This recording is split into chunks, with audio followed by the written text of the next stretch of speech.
ಪುರಾಣ ಆಚಾರವನ್ನು ಉಪದೇಶ ಮಾಡುವಾಗ ಸರ್ವಭೂತ ದಯೆಯನ್ನು ಹೇಳ್ತದೆ. ಎಲ್ಲ ಭೂತಗಳ ಒಟ್ಟಿಗೆ ಬದುಕಬೇಕು ಅಂತ. ಅದಕ್ಕೋಸ್ಕರ ನಾವು ಊಟ ಮಾಡುವುದಕ್ಕಿಂತ ಮೊದಲು ನಮಗೊಂದಷ್ಟು ಋಣ ಉಂಟು.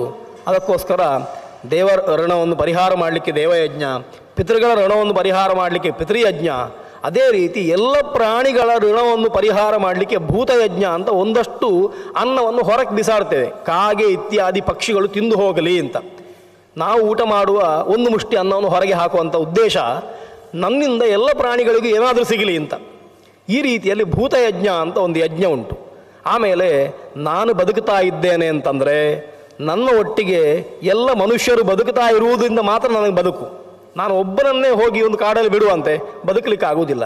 ಸಮಾಜದ ಮಧ್ಯದಲ್ಲಿ ಬದುಕ್ತಾ ಇದ್ದೇನೆ.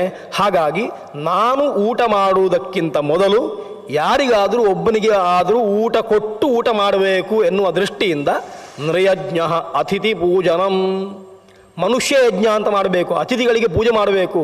ಹೇಳದೇ ಬಂದವ ಅತಿಥಿ, ಹೇಳಿ ಬಂದವ ಅಭ್ಯಾಗತ. ಅತಿಥಿಯಿಂದ ಅದನ್ನು ನಾವು ಯಾವಾಗ ಎಣಿಸ್ಕೊಳ್ತೇವೆ? ಅವರಿಗೆ ಕಾರ್ಯಕ್ರಮಕ್ಕೆ ಹೇಳಿದೆ, ಅವರಿಗೆ ಊಟ ಹಾಕುವ. ಅವನಿಗೆ ಹೇಳಲಿಲ್ಲ, ಹಾಗಾಗಿ ಹಾಕುವುದಿಲ್ಲ ಅಂತ ಶಾಸ್ತ್ರ ಹೇಳ್ತದೆ. ಹೇಳದೇ ಯಾರಾದರೂ ಬಂದರೆ ಮೊದಲು ಊಟ ಹಾಕಿ ಅವನಿಗೆ, ಹೇಳಿ ಬಂದವನಿಗೆ ಮತ್ತೆ ಹಾಕಿ. ಯಾಕೆ ಅಂತಂದರೆ ಹೇಳದೇ ಬಂದವ ದೇವರೇ ಬಂದಿದ್ದಾನೆ ಅಂತ ಅರ್ಥ. ವೈಶ್ವಾನರ ಪ್ರವಿಶತಿ ಅತಿಥಿರ್ ಬ್ರಾಹ್ಮಣೋ ಗೃಹಾನ್. ಯಾರಾದರೂ ಹೇಳದೆ ಮನೆಗೆ ಊಟಕ್ಕೆ ಬಂದರೆ ದೇವರೇ ಒಂದು ರೂಪದಲ್ಲಿ ಬಂದಿದ್ದಾನೆ ಅಂತ ಎಣಿಸಿ ಅವನಿಗೆ ಕೊಡಬೇಕಂತ. ಇಷ್ಟು ಕಾರುಣ್ಯ ಶಾಸ್ತ್ರಗಳಲ್ಲುಂಟು, ನಮ್ಮಲ್ಲಿ ಇಲ್ಲ. ಹಾಗಾಗಿ ಈ ರೀತಿಯಲ್ಲಿ ಇನ್ನೊಬ್ಬರಿಗೆ ಅವಕಾಶವನ್ನು ಕೊಟ್ಟು ನಾವು ಬದುಕಬೇಕು. ಅದು ಆಚಾರ ಅಂತ ಪುರಾಣ ಹೇಳ್ತಾ ಉಂಟು. ಆ ರೀತಿ ಬದುಕಬೇಕು ಅಂತ ಎಲ್ಲ ಭೂತಗಳಲ್ಲಿ ದಯೆಯನ್ನು ಪುರಾಣ ನಮಗೆ ಹೇಳ್ತದೆ. ಸಂಜೆಯವರೆಗಿನ ಎಲ್ಲ ಕರ್ತವ್ಯಗಳು, ಮಧ್ಯಾಹ್ನ ಊಟ ಮಾಡುವ ವ್ಯವಸ್ಥೆ, ಆಮೇಲೆ ಪುರಾಣಾದಿಗಳನ್ನು ಶ್ರವಣ ಮಾಡಬೇಕು, ಒಂದಷ್ಟು ವಿದ್ಯೆಗಳನ್ನು ಕಲಿಬೇಕು. ಸಾಯಂಕಾಲಕ್ಕೆ ಸಂಧ್ಯಾವಂದನ ಇತ್ಯಾದಿಗಳನ್ನು ಮಾಡಿ ಮತ್ತೆ ಲಘುವಾದ ಆಹಾರವನ್ನು ಸೇರಿಸಿಕೊಂಡು ಮಲಗಬೇಕು ಅಂತ ಹೀಗೆಲ್ಲ ದಿನಚರಿಯನ್ನು ಪುರಾಣಗಳು ಹೇಳುವಂಥದ್ದು. ಅದಕ್ಕೆ ಆಚಾರ ಅಂತ ಹೆಸರು. ಆ ಆಚಾರದಲ್ಲಿ ಒಂದು ಮಾತು, ಪಂಚಾರ್ದ್ರಹ ಭೋಜನಂಚರೇತ್, 5 ವಸ್ತುಗಳನ್ನು ತಣಿಸಿ ಊಟ ಮಾಡಬೇಕು ಅಂತ. ಯಾವುದು ಪಂಚಾರ್ದ್ರ ಅಂತಂದರೆ 2 ಕೈ, 2 ಕಾಲು ಮತ್ತು ಬಾಯಿ, ಇವುಗಳನ್ನು ತೊಳ್ಕೊಂಡೇ ಊಟ ಮಾಡಬೇಕು. ನಾವು ಇವತ್ತು ಹೇಳ್ತಾ ಇದ್ದೇವೆ, ಊಟಕ್ಕೆ ಹೋಗುವಾಗ ಕೈ ಕಾಲು ತೊಳ್ಕೊಂಡು ಹೋಗಿ ಮತ್ತೊಂದು ಸತಿ ಸ್ಯಾನಿಟೈಸರ್ ಹಾಕೊಳ್ಳಿ ಅಂತ ಇವತ್ತು ಹೇಳ್ತೇವೆ. ಪ್ರಾಚೀನ ಕಾಲದಲ್ಲಿ ಪುರಾಣ ನಮಗೆ ಹೇಳಿದೆ, ಪಂಚಾರ್ದ್ರಹ ಭೋಜನಂಚರೇತ್, ಊಟ ಮಾಡುವಾಗ 5 ವಸ್ತುಗಳನ್ನು ಒದ್ದೆ ಮಾಡಿಕೊಂಡೇ ಊಟ ಮಾಡಿ. 2 ಕೈಗಳನ್ನು ಒದ್ದೆ ಮಾಡಿ ತೊಳ್ಕೊಳ್ಳಿ, 2 ಕಾಲುಗಳನ್ನು ತೊಳ್ಕೊಳ್ಳಿ, ಬಾಯಿ ಮುಕ್ಕಳಿಸಿ ಬಾಯಿಯನ್ನು ಕೂಡ ಒಮ್ಮೆ ತೊಳ್ಕೊಂಡು ಆಮೇಲೆ ಊಟ ಮಾಡಿ ಅಂತ ಊಟ ಮಾಡುವ ಕ್ರಮವನ್ನು ಕೂಡ ಪದ್ಮಪುರಾಣ ನಮಗೆ ಹೇಳ್ತಾ ಉಂಟು. ಅಂದರೆ ಪ್ರಾಚೀನರ ಬದುಕುವ ಪ್ರಜ್ಞೆ ಉಂಟಲ್ವ, ಹೀಗೆ ಬದುಕಬೇಕು ಎನ್ನುವಂಥ ವ್ಯವಸ್ಥೆ ತುಂಬ ಅದ್ಭುತವಾದಂಥದ್ದು. ನಾವು ಅದನ್ನು ಪ್ರಯೋಗ ಮಾಡಿಬೇಕಾದ್ರೆ ನೋಡು, ನಾನು ಪ್ರಯೋಗ ಮಾಡಿ ನೋಡಿದ್ದೇನೆ. ಕೈಕಾಲು ತೊಳೆಯದೇ ಊಟ ಮಾಡಿ ಒಂದು ಸತಿ ನೋಡಿ, ಆಮೇಲೆ ಮಧ್ಯಾಹ್ನ ಜೋರು ಬಿಸಿಲಿರುವ ಹೊತ್ತಿಗೆ ಸರಿಯಾಗಿ ಕೈಕಾಲು ತೊಳ್ಕೊಂಡು ಊಟ ಮಾಡಿ ನೋಡಿ, ನಿಮಗೆ ವ್ಯತ್ಯಾಸ ನಿಮಗೆ ಗೊತ್ತಾಗ್ತದೆ. ಪುರಾಣ ಹೇಳುವಂಥದ್ದು ಎಲ್ಲವನ್ನು ಕೂಡ ನಾವು ಅನುಷ್ಠಾನ ಮಾಡಿಯೇ ನೋಡಬೇಕು ಅಂತ ನಾನು ಹೇಳುವುದು. ನಮ್ಮಲ್ಲಿ ಭಾರತೀಯ ದರ್ಶನ ಪರಂಪರೆಯಲ್ಲಿ ನಮಗೆ ಎಲ್ಲ ದರ್ಶನಗಳು ಅಥವಾ ಎಲ್ಲ ಉಪನಿಷತ್ತುಗಳು ನೋಡಲಿಕ್ಕೆ ಸ್ವಾತಂತ್ರ್ಯ ಕೊಟ್ಟಿದ್ದಾವೆ, ಪರೀಕ್ಷೆ ಮಾಡಲಿಕ್ಕೆ ಸ್ವಾತಂತ್ರ್ಯ ಕೊಟ್ಟಿದ್ದಾವೆ. ಎಲ್ಲಿವರೆಗೆ ಅಂತಂದರೆ ಗುರುಗಳನ್ನು ಪರೀಕ್ಷೆ ಮಾಡಿ ಒಪ್ಪಿಕೋ ಅಂತ.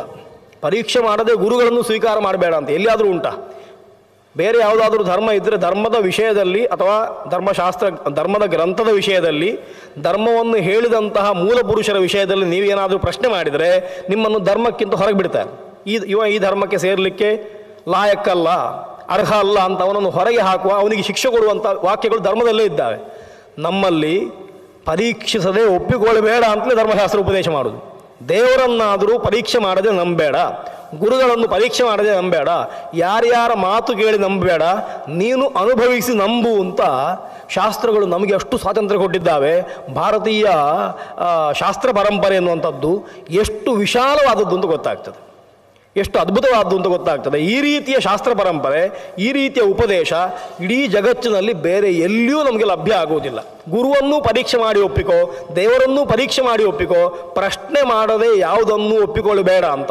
ಹಾಗಾಗಿ ನಮ್ಮಲ್ಲಿ ಪ್ರಶ್ನೆ ಮಾಡಿದರೆ ಅವನು ಒಳ್ಳೆ ಶಿಷ್ಯ ಅಂತ ಅರ್ಥ, ಪ್ರಶ್ನೆ ಮಾಡದೆ ಒಪ್ಪಿಕೊಂಡ್ರೆ ಅವನಿಗೆ ಸಂಶಯ ಪರಿಹಾರ ಆಗಲಿಲ್ಲ ಅಂತ ಅರ್ಥ. ಈ ದೃಷ್ಟಿಯಿಂದ ಯಾವ ಪ್ರಶ್ನೆಗೂ ನಾವು ಉತ್ತರ ಕೊಟ್ಟಿದ್ದೇವೆ.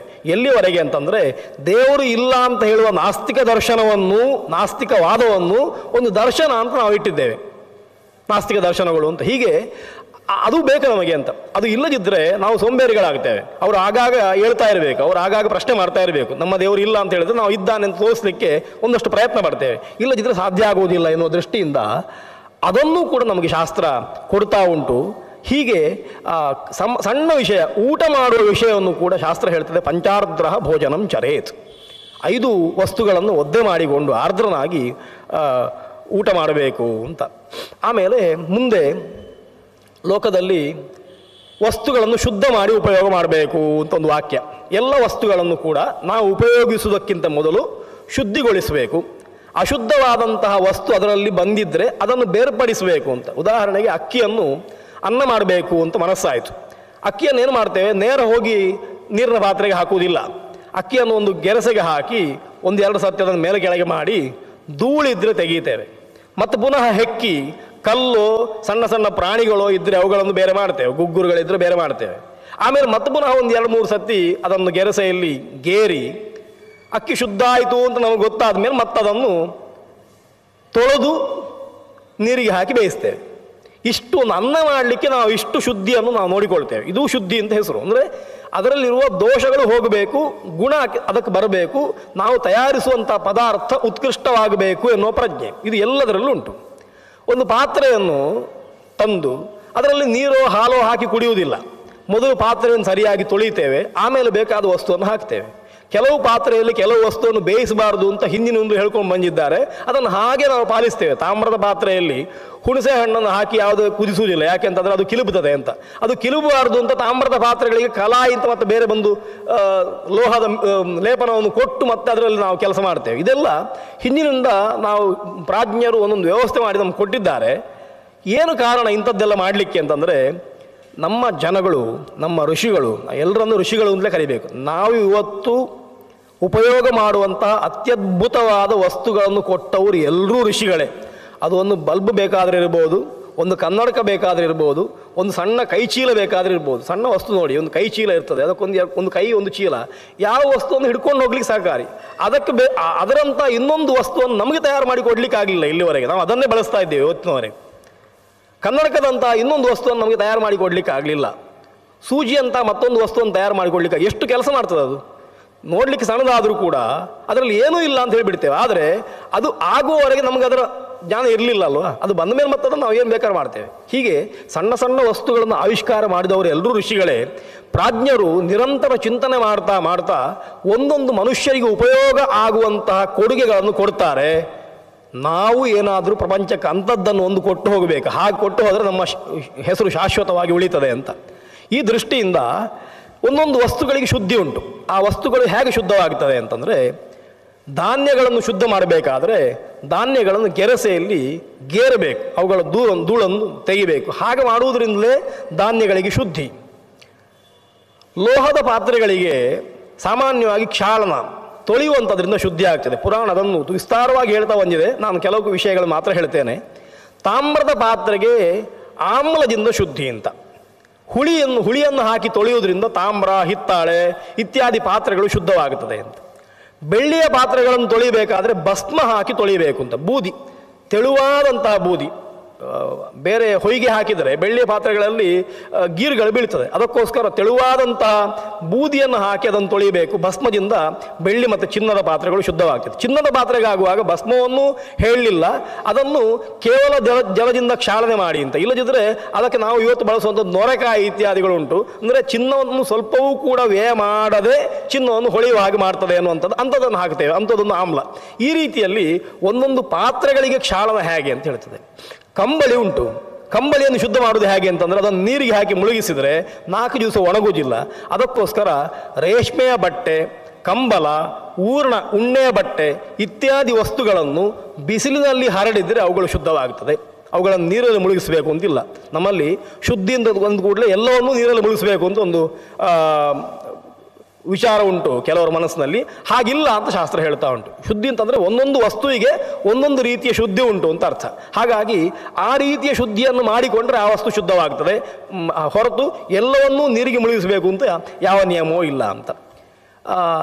ಈ ರೀತಿಯಲ್ಲಿ ಅನೇಕ ವಿಚಾರಗಳನ್ನು ವಸ್ತುಗಳ ಶುದ್ಧಿ ಹೇಗಾಗ್ತದೆ ಅಂತ ಹೇಳ್ತಾ ಭೂಮಿ ಶುದ್ಧ ಹೇಗಾಗ್ತದೆ ಅಂತ. ಭೂಮಿಯಲ್ಲಿ ದೋಷ ಉಂಟು ಅಂತ ಎಣಿಸುವ, ಭೂಮಿಗೆ ಶುದ್ಧಿ ಆಗುವಾಗ ಅದಕ್ಕೊಂದಿಷ್ಟು ಶುದ್ಧಿಗಳನ್ನು ಪುರಾಣ ಹೇಳ್ತದೆ.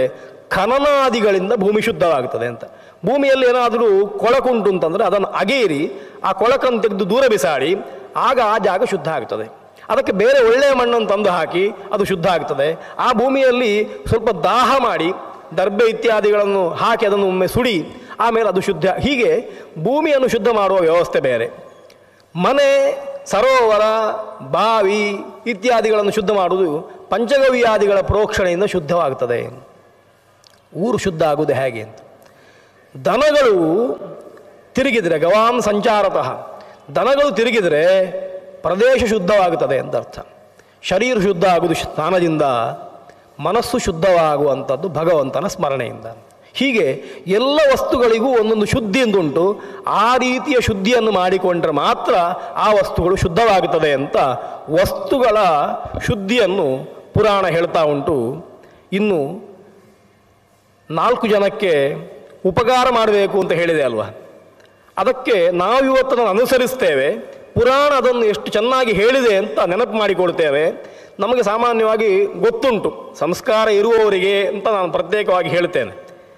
ಬಸ್ನಲ್ಲಿ ಕೂತ್ಕೊಂಡಿರ್ತೇವೆ, ಬಸರಿ ಹೆಂಗಸು ಬರ್ತಾಳೆ, ಗುರುವಿಣಿ ಪ್ರೆಗ್ನೆಂಟ್ ಒಬ್ಳು ಬಂದಿದ್ದಾಳೆ. ನಾವು ಕೂಡಲೇ ಎದ್ದು ನಿಂತು ಅವಳಿಗೆ ಸೀಟ್ ಕೊಡ್ತೇವೆ, ಕೂತ್ಕೊಳ್ಳಿ ಅಮ್ಮ ಅಂತ ಸೀಟ್ ಕೊಡ್ತೇವೆ.